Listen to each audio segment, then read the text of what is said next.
کله چې الله جل جلاله خپل نازولی پیغمبران موسی او هارون علیهم السلام هغه فرعون ته ورولېږل چې خلقو ته به ویل انا ربکم الاعلى، یعنی زه ستاسې هغه لوړ رب یم چې تر ما بل لوړ رب نسته.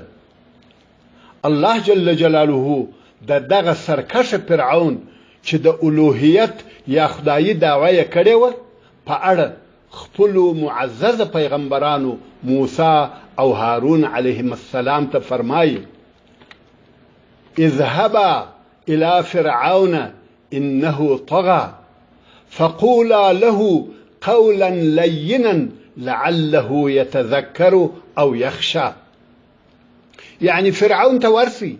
بشکه چې دغه فرعون د الوهیت په دعوه کولو سره طغیان او سرکشي کړې ده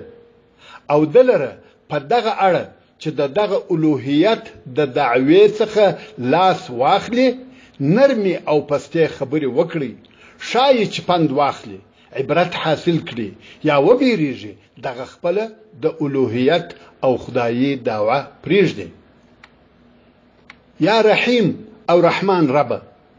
کله چې دی د هغه یاغي او باغي فرعون سره چې وایي زه ستاسې هغه لوی او لوړ رب یم چې تر ما بل لوړ رب نسته،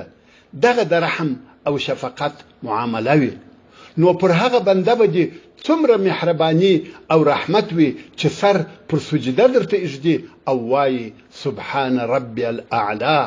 پاک دی، پاکی دی وي زما هغه لوړ او لوی رب لره.